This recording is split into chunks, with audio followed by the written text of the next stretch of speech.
So, I'm Adam Close, and I'm a solutions architect here at Octopus Deploy. And joining me today is Derek Campbell. How are you today, Derek? Hey Adam, I'm really good. I'm really looking forward to today's webinar. I think we've got some really cool new features to show off. How about yourself? Yeah, pretty much the same. It feels like a while since we've done one of these. I think we've got quite a few cool features to show off. So, yeah, looking forward to seeing a few of your demos. So, what's on the agenda today? So, firstly, I just want to point out the Octopus release cadence has now changed. So previously, we would release a new version every month. We've now changed that to do a new release every quarter. So we're going to cover off 2020.6 and 2021.1. Now 2020.6 is kind of a transitional release from last year. So the release was part of last year's releases, but it's also our first release of 2021. We'll also cover off 2021.1. So firstly, what came out in 2020.6? Firstly, we had the Octopus Linux container image. We're not going to talk too much on this today, as me and Derek are back in a few weeks' time to go through the ins and outs of that container image. I'm going to show you how to spin that up locally and also deploy that into various different cloud platforms. Octopus has now introduced support for ARM and ARM64 for the Tentacle. We've also introduced a new global search in Octopus. And then lastly, we've made a number of changes to API keys, especially around managing them and the expiry. Now, I know Derek is going to be very excited to talk about these changes. I'm really excited about this one, Adam. The main reason is coming from an ops background, any additional security around API keys. But from a personal perspective, this is something after speaking with a few customers, it's actually a pitch that I wrote up and delivered to the product team. And it's really great to see them, when obviously an idea that you came up with and worked on makes it into the product. Yeah, and the changes are really great. So it's good to see them in there. Yeah, I'm looking forward to showing that bit off. As I mentioned before, we're also going to cover off the second release of 2021, which is 2021.1. So we've introduced a new deployment step, the new Azure web app zip deployment. We've introduced some new GitHub actions, some better support around using GitHub actions and the integration with Octopus Deploy. And probably the most exciting one for me is the project import and export. I'm not going to take too much of Derek's thunder because he's going to show you this in a second in a demo, but we now have the ability to import and export projects between spaces, which is really exciting to see. I'm really excited about that one as well. It's actually Me the too. first bit I'm going to show off on my demo. Yes, I think I remember when I first started at Octopus, it's something you've been kind of crying out for. So we finally got there. Yeah, definitely, because I was here when we launched Spaces back in January 2019, and it really does complement. That's one of the Spaces is fantastic, but having the ability to move spaces from your default space into other spaces using a built-in tool is always a good thing. Yeah, hopefully we see some more usage of spaces now we have that feature. Definitely. And then lastly, we're not going to cover this in any kind of demo, but I really want to kind of talk about this. As part of the 2021.1 release, we've been making some huge improvements to our Octopus Cloud product. So firstly, we are increasing the storage limit up to 1 terabyte. So anybody who's storing packages in Octopus Cloud, is any barriers, you've got 1 terabyte of storage now to play with, which is great news. We've also increased the task cap. Now, anybody who's Octopus Cloud know there'll be a generic task cap of 5. We're increasing that so you're built to run more tasks in parallel and kind of get more performance out of Octopus Cloud. And then lastly, we introduced a new control panel for Octopus Cloud, which will make that much easier to manage your cloud instance. So without further ado, I will now hand over to Derek, who's going to take a few demos of the new features.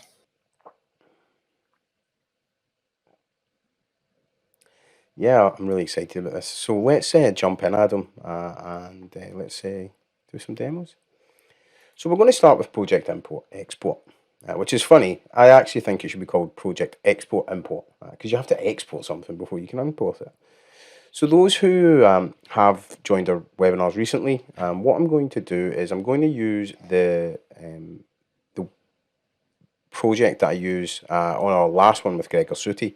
So in this one, I deployed Octo Pet Shop using Azure DevOps, Platform as a Service. So as you can see here, we've got the Azure service and we're on the webinar instance. What we're going to do is we're going to jump over to the same webinar instance, which is running on cloud, and then there's a release space. So what I'm going to do is let's just jump in quickly. We can have a quick look. You can see that you've got a deployment process that's happened. So you've got your deployment process, you've got your run books, you've got your channels and so forth. So to export this, let's select projects. We then select the little button at the top right hand corner. We then select export projects. So in this instance, what I'm now going to do is I'm going to select the project that we can do, and then I'm going to password protect it. Okay, and there we go. Select export. At this point, what is going to happen is a task is going to run, which is going to grab all the information about that project. So you can see here that the task has not started yet. And there we go. So you've got a zip file and a JSON file. This is something so you can actually download this zip file and then import it into another one. In this instance, what I'm going to do is I'm going to come over to our release space. I'm going to select the same option to import projects. And then from here, we're going to, so again, if you did download that zip file, what you can do is select zip and then the drag and drop appears. And so you can just drop your zip in. In this instance, because it's the same space, I'm just going to select the export task. So select Azure. There we go. Select the export. We select Octo Pet Shop. As you can see, we've done this a few times. So just testing everything out, and then select input the, and you also have to input the password. So one thing just to check, you can see just before importing it, you do have an import preview. So in this instance, we're bringing in Octo Pet Shop, the Azure test account, the prod account, etc., the environments, the life cycles, the channels, and also even the runbooks. And it's also even pulling in the worker pools.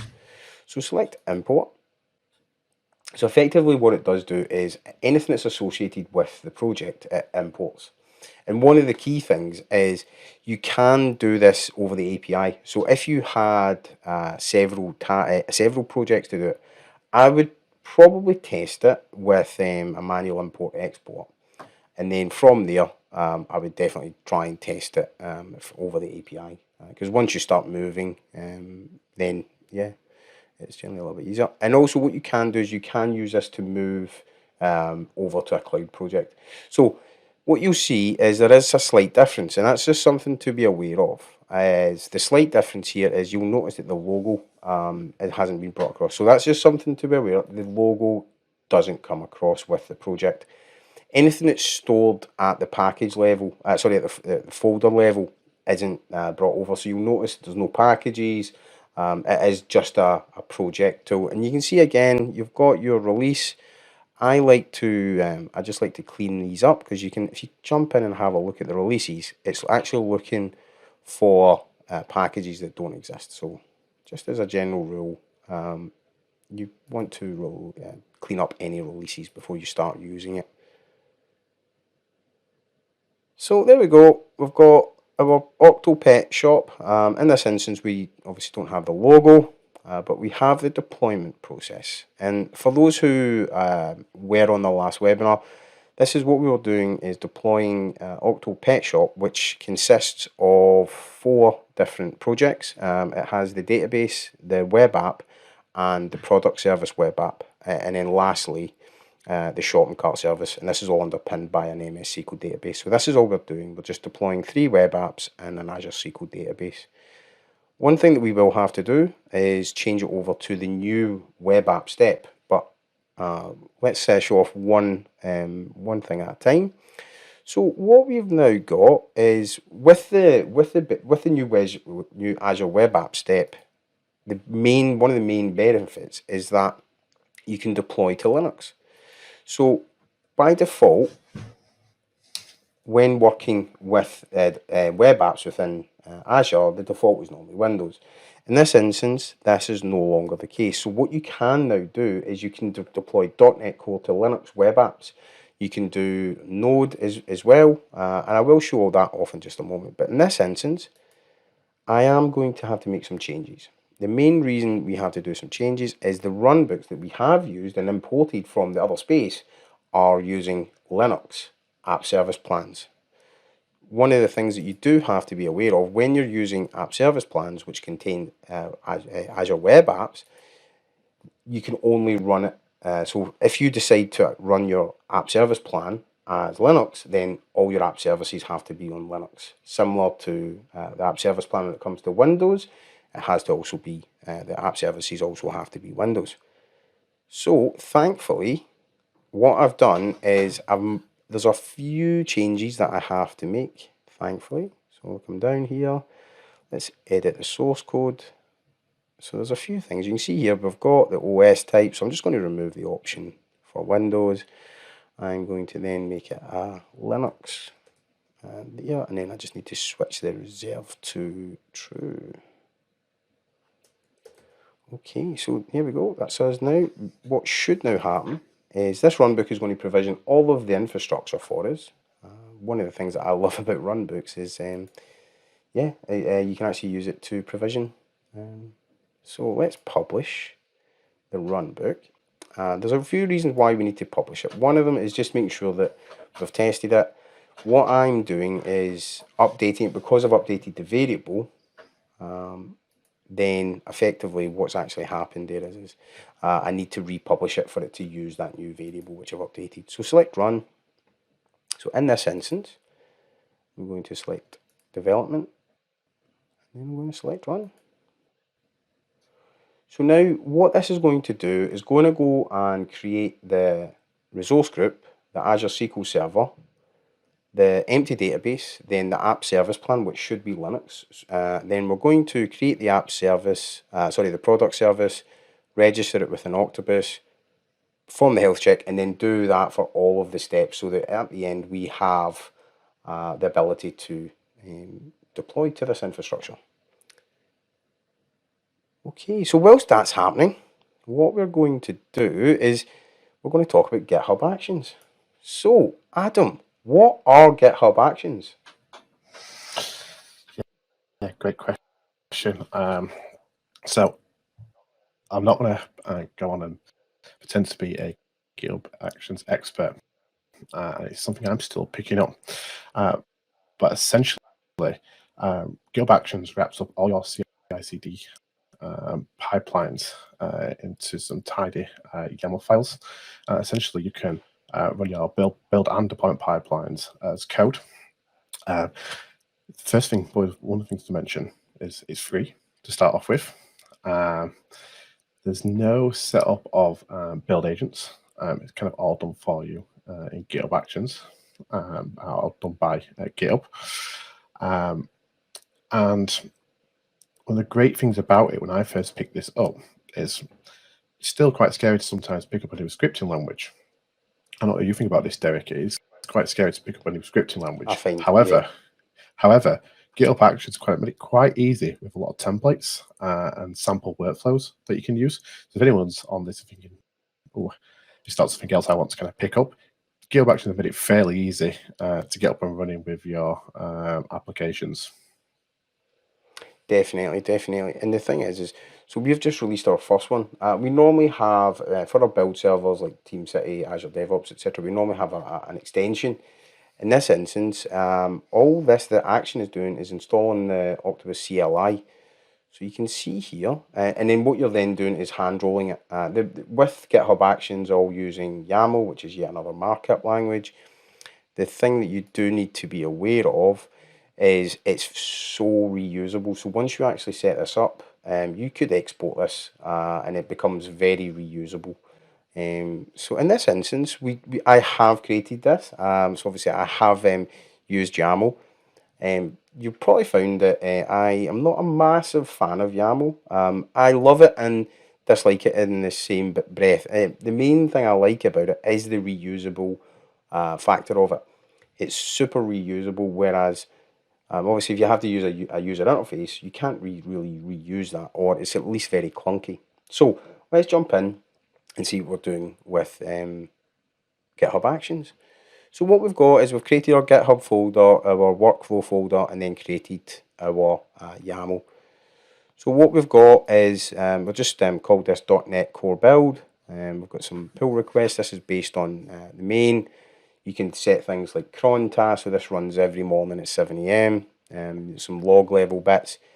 Let's be honest, this is where the fun really starts. And let's just zoom in a little bit. So what we've got here is this is when we're starting to set things. So in this instance, we're setting a version which is defined by the date. So that's year, month, and day. Then we're specifying a name and then some uses. So what we're doing here is we're specifying the version of .NET. We're then doing a restore. We're then building it using the configuration, the release configuration. Then from here we'll run some tests.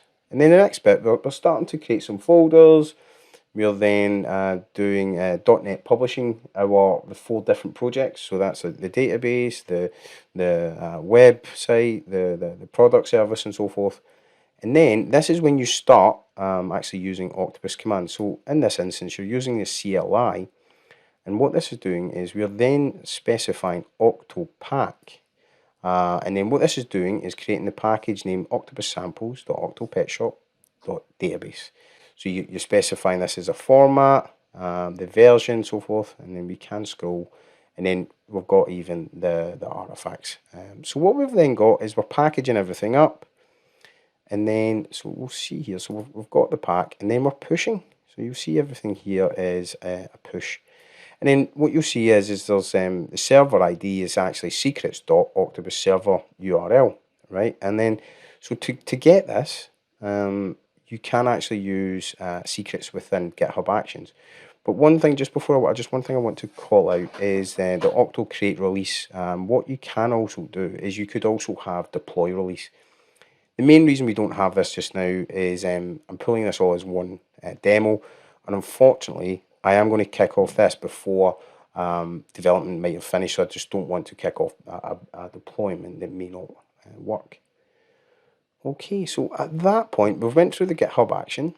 So one thing just to be aware of is you come over to settings, and then in settings you can set your secret. So let's come down, we'll select our secrets.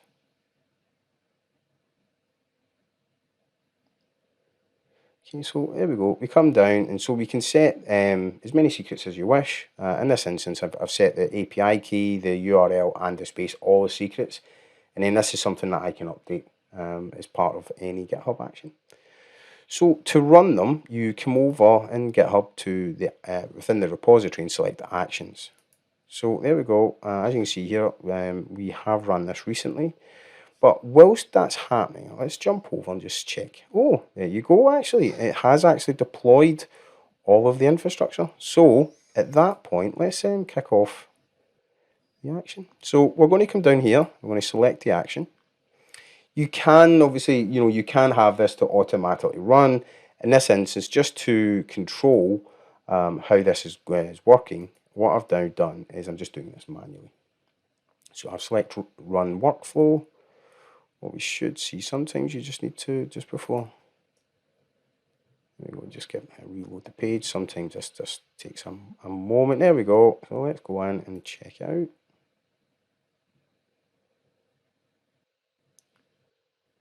Give it a second. So yeah, that's it kicked off. Let's jump in.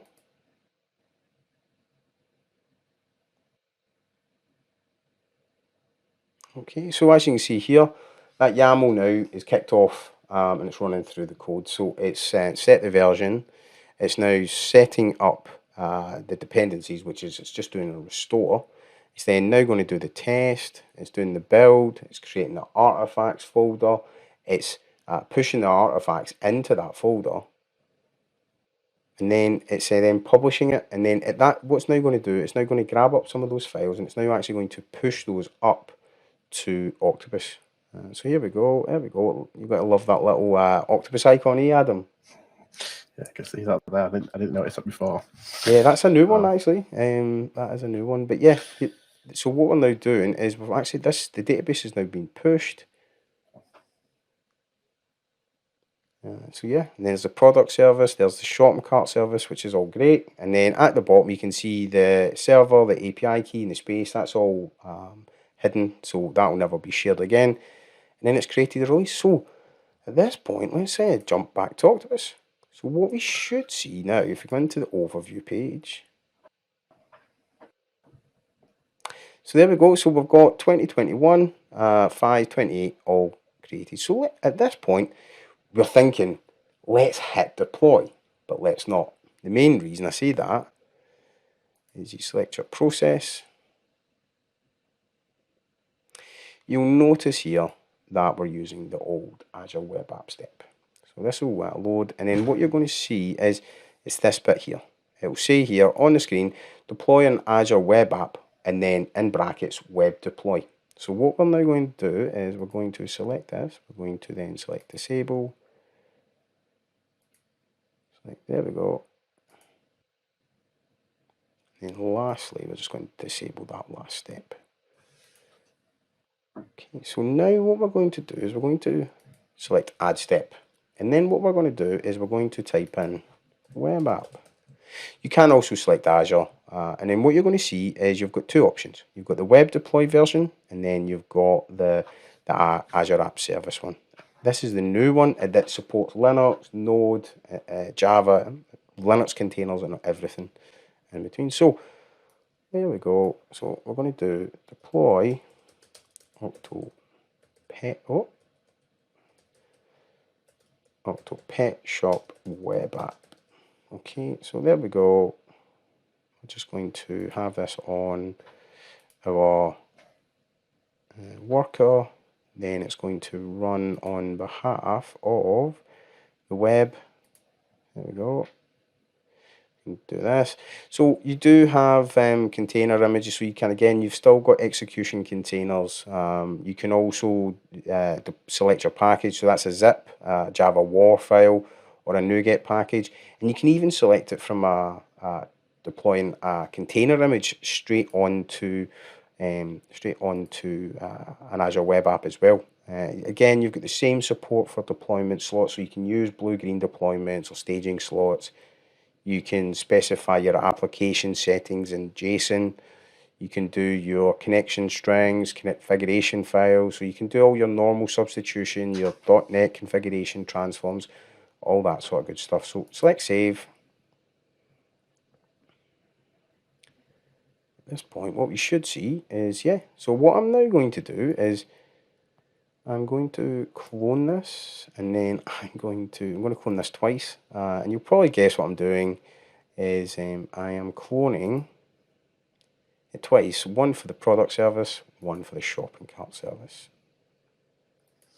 I can imagine our first feature request for this, Derek, a migration from the old web deploy to the new step. Yeah. I wonder who's going to write a script for that. I wonder who's going to first do it. I think I'm busy that day, but yeah, no, I think you're actually, I think you're pretty spot on. It is something that you are going to have to change, unfortunately, but at the same time, it's something that you can also change over time, I think. Yeah, it's probably worth noting that we've got this new step, but there's no plans to depreciate the existing web deploy step. Yeah, that's it. I think the thing is as well, the thing that I've generally seen with the web deploy step is, you have to have it on Windows. And one of the things you can't actually deploy from Octopus before this version. So that's one of the main benefits, is you can now do it to Linux. And you will save. I think it's something like 20% or something along those lines that you can save. It's a good number. Yeah. And also, on my side, I do a lot of Java, as you know, a lot of Java and Tomcat deployments. Octopus. Be able to deploy WAR file to an Azure app service is great news. You've got to love that. Because you obviously, with you being a Java guy, you spend a lot of time in virtual machines, don't you? Yes, and a lot of Linux. There are a lot. So this platform as a service out there, but I do get very jealous of deploying .NET Core to Azure App Service. How easy it is. Be able to deploy WAR files now from Octopus has certainly made that a lot easier. Definitely. I think anything really that makes your deployment process easier is always going to be good. Yeah. Okay, so what we've now got is we've moved over this. So we've got our website. This is running on a direct worker. The package is the web package. So yeah, that's looking good. What we are going to do, though, one thing just to make things a little bit quicker, is we are actually going to use a start trigger. So we are going to run all of these steps in parallel. You've got to love a little bit of some additional speed. Yeah, take advantage of that new task cut, Derek, in cloud. Well, I won't lie, the minute I heard about the new enterprise caps, this instance got upgraded within about 20 minutes. And one of the benefits of being an Octopus employee. Okay, so yeah. Oh, that still seems to have the website. Let's just update that. That's the product service, which is great. And then we're just going to update that so that it runs in parallel. Again, yes, all of the tasks, all of the time. Oh, looks like I've forgotten to update the name of this. So that's the Octo Pet Shop shopping cart service. Oopsie daisy. And then in we go. So again, what we've got here, you've got the on behalf of the shopping cart service, and then I've got the package. I've just forgot to rename that. So select save. Okay, so that is now good to go. So at this point,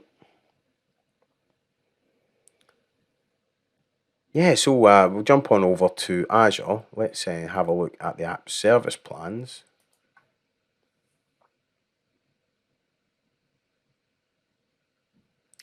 What I'm hoping to see here, Adam, is that we have actually created a Linux web app as app service plan.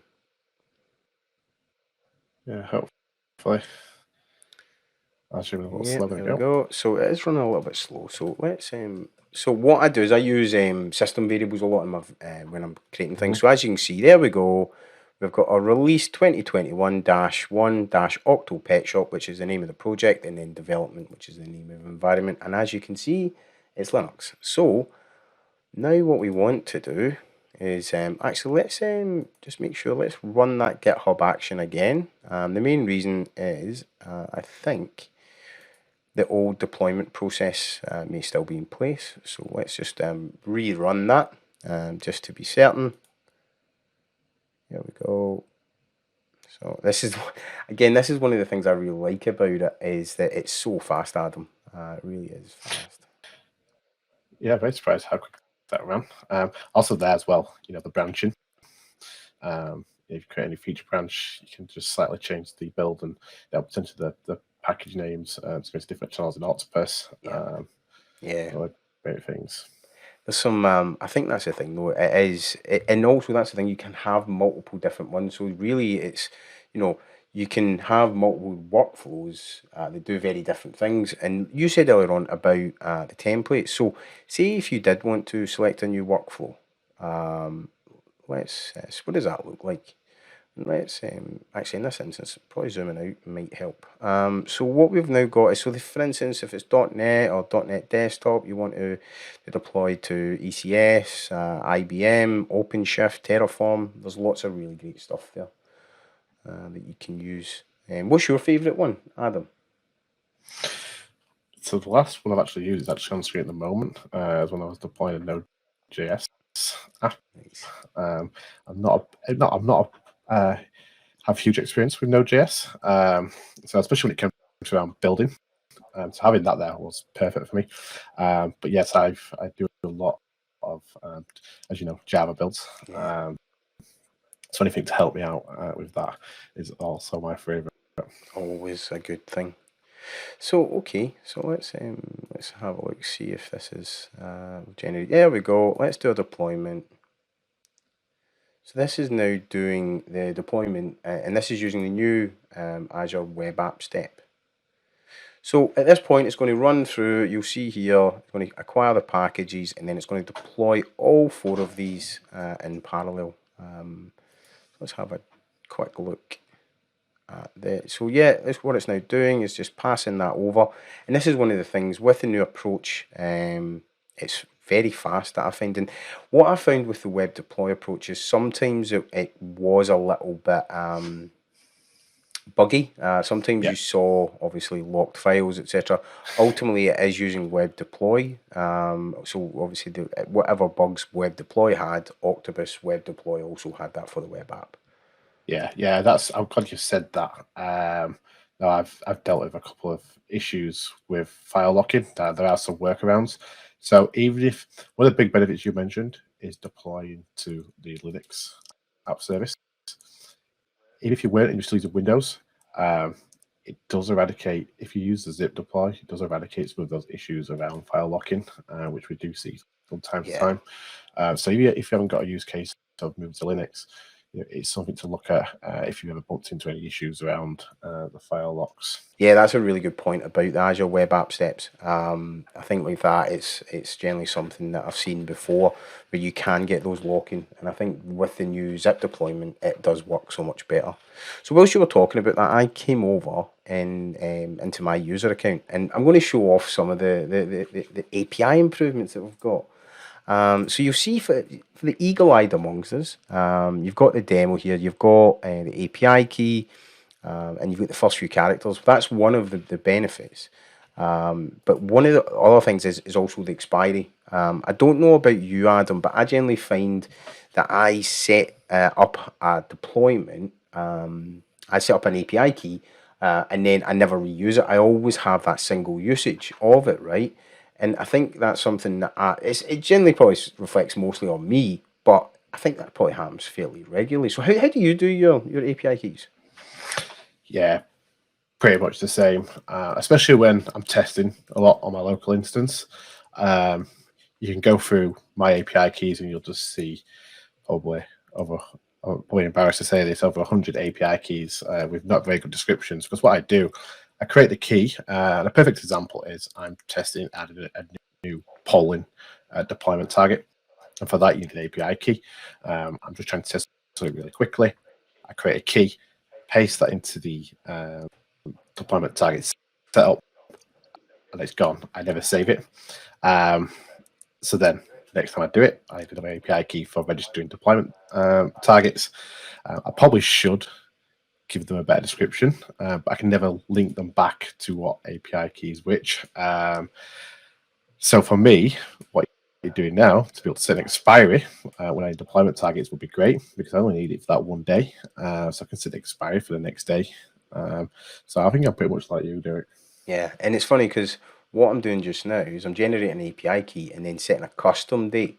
You do have, say, 30, 60, 90 days, and then 180, 1 year, 2 years. But what I like is custom. This has a very specific use case and it automatically expires on the 7th, which happens to be the last run of this webinar. So as you can see, my API key is on screen. I'm just going to close that and then instantly delete it. So yeah, just obviously anybody out there, please don't try and use that.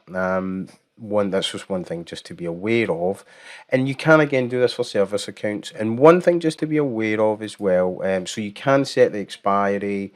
You can also see a little bit of the API key to help track which one it is. And then with the subscriptions, we also have an API key expiry event. So what we've now got is you can come into subscriptions, you've got your events, and then by default we have the expired event, we have the 10-day warning, and then the 20-day warning. So that's definitely something that I would recommend.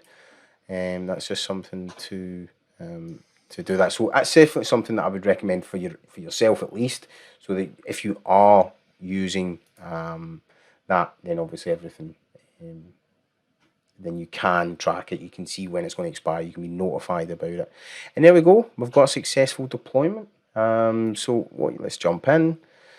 So as we can see, if we come in here, well, there we go. We've got our step. So we've acquired the packages, we've uploaded it, we've done the database, we've deployed the database, we've then deployed the dev, the web app, the product service app, and then the shopping cart service app as well. And then do that. So you can then deploy to test. In this instance, I haven't spun up any test infrastructure. So yeah, so what I've done there is I've taken an existing project, I've then exported it, imported it into a new space, I've then updated that with some variables to then do a deployment to a Linux web app deployment, app service. I've then obviously moved that over to the new Azure web app step, and then deployed it. So with that, that's all in Linux. We now have a working website, which is really great news. And then just last couple of little bits. We jump over, I was mentioning about the GitHub Actions, we then kicked that off. With the CLI side of things, what you can do is you can actually do things like you could list machines as well. So with the GitHub action. And obviously, as you've seen as well, things hopefully should be a little bit quicker, as I've actually got the increased capacity, even though I don't have as much as that. But yeah, so one just last thing that I'd like to do is let's jump over to the liquid base space. I'm going to do another import export. So let's jump into projects. We can do export projects. So I guess, so in this instance, what you can do, look, so obviously we've done the single one, Adam. We're going to put a password again. Yep, and then let's do 2 projects. I've not done this before, actually. I wonder if this will work. Goes. There we go. So obviously here you've got one zip, and then it's a JSON file. So let's. It's probably worth noting as well. There we go. It's worth noting as well. Yeah. Why you get that zip. So obviously you're using the UI there to kind of import and export. You're not actually downloading the zip. The zip becomes useful when you're migrating a project, import and exporting a project from one Octopus instance to another. Now, a great use case for this is kind of if you are an on-premise Octopus user, you got your own server installation, and you want to move to cloud, especially now we have all these new fancy task cap limits. You can actually slowly migrate your on-premise installation, all your projects from Octopus, into your cloud instance, and it's self-service. Yeah, we did have that pathway before. However, you did have to get in touch with our support team. I'm not too sure the details. You might know more about than me, Derek. Yeah, but I think it was a little bit of a pain. It was, to be honest. What we had was you'd have to book a calendar invite with our support team. You would you'd work with our support team and on board. You would generally not be able to deploy for 24 hours, so weekend works and stuff. It wasn't great, and I think this is where we will see so many more people coming across. And there we go. We've got our DVD rental. Sean would be very proud. So yeah. Yeah, very very fast there as well. I don't want to brag too much. But that did do 2 projects pretty quickly. Yeah, I'm really impressed. To be honest, and if you look at some of the zips, the Octo Pet Shop one, I think when I looked at it, was 37 kilobytes. So it's not a massive amount of data. That is obviously, it's a lightweight one. So obviously like that, there is a few bits. And just one last thing as well is the global search. So this is something that's been around for a little while now. So this is something you can do it to, say for instance, you can search it for accounts. You can even use it to add things. So for instance, add deployment target. There we go. So just basically, you'll see here, if you just select add, and then at that point, you can see you can add a new worker, new user role, external feed. One thing it doesn't do is projects.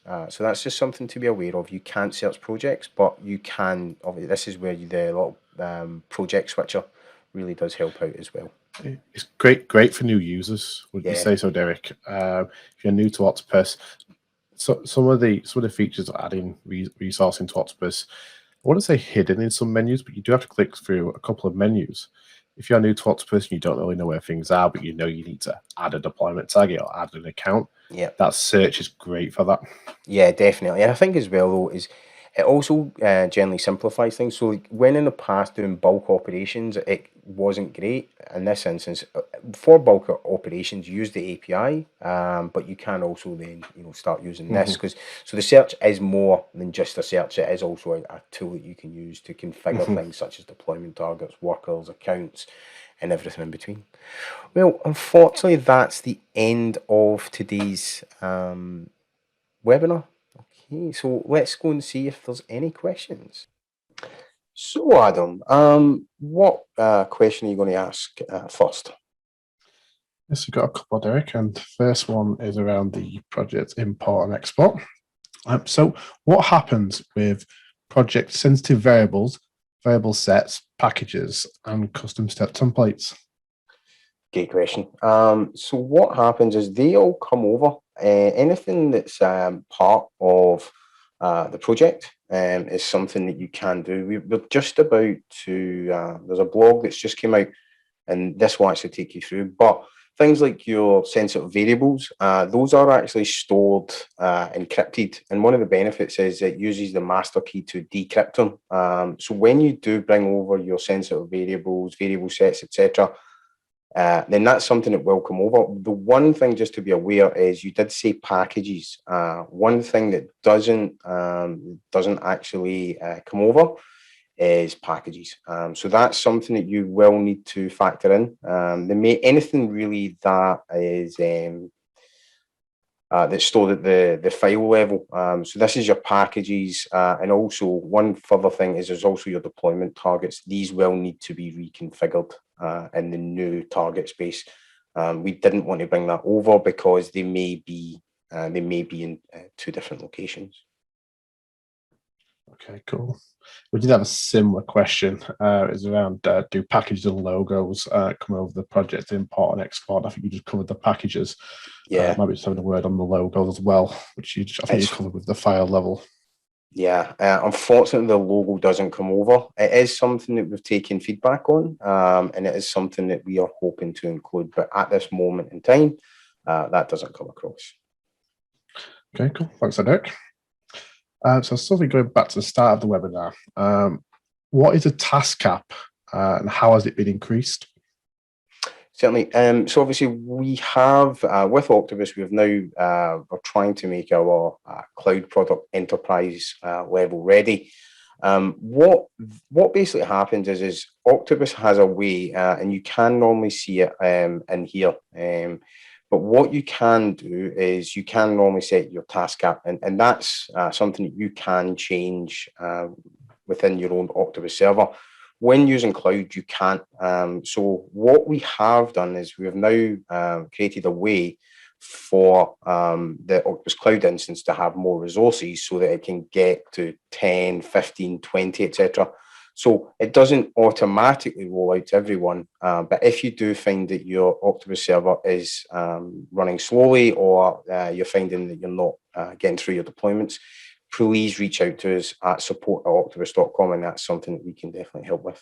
Not everyone will get it though. It will be people who do have large instances on Octopus Cloud. Cool. Thanks for covering that, Derek. So we've mentioned the Octopus Linux container. Well, some of you may have noticed something around the Octopus Windows container. But can you explain what's happened to the Octopus Windows container? Certainly, we are deprecating it. We've just basically found that Windows containers aren't really something that's stable yet. When we first started developing Octopus Cloud to move over to Linux container, and that was just over 2 years ago now, we saw a lot of issues with Windows containers. So that's one of the main reasons we ported it over to a Linux container, because Linux container seems to be the standard. And so that's if you do spin up something on Octopus Cloud, which is free for up to 10 deployment targets. Obviously what you'll find, this is actually running on Linux. It's a new world with with Linux running Windows and Windows running Linux. Cool. Obviously, we have another webinar coming up in a few weeks to kind of showcase the Linux container as well.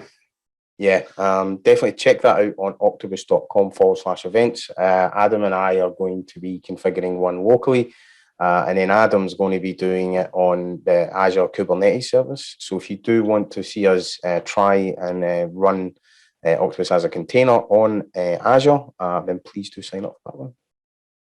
Yeah, cool. Looking forward to that one. We have one more question around the new Azure zip deploy. So would the new zip deploy step resolve some of the file locking issues in Azure web deploy?